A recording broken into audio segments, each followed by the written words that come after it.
سلام دوستان، اومدیم با یه ویدیو جدید آموزش ساخت شومینه یا همون بخاری. بزنم بریم. لوازمی که لازم داریم یکی از اینا هر رنگ دلت خواست، بغیر از چوبی هم حتی میتونی. دیگه چی داریم؟ شیشه برداریم. شیشه کجا بود؟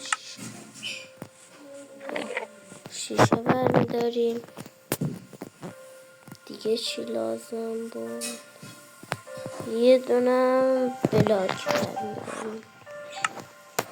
خب نیاز به یه خونه داریم. در حد آزمایش یه دیواره ای از یه تیکه از خونه رو میسازم واسه اینکه ببینید. خب این گوشه خونه است.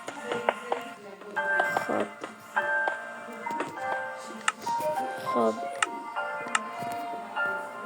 از این هم میخواین هر رنگشو میخواین برداریم. من مثلا قرمز آبی برمیدارم. خب میذاریم اینجا.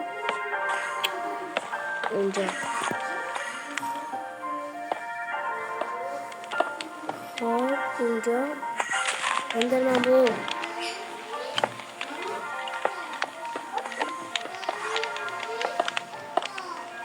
نه خیلی اومدم.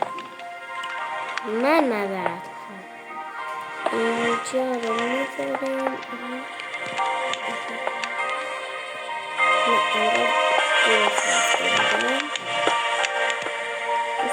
اینجا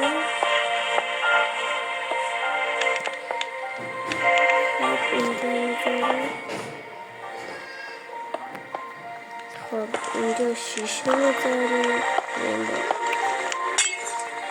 شیشه رو میذاریم. حالا اینجا درست بذار.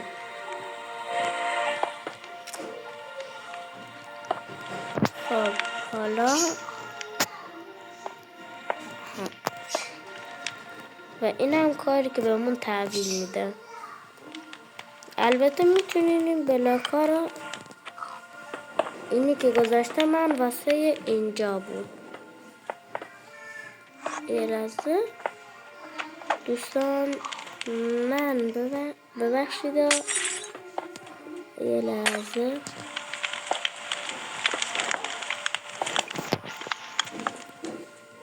حالا درست شد. بفرما. اینم از یه بخاری خوشگل. خب تا یه ویدیو دیگه، خدا نگهدار.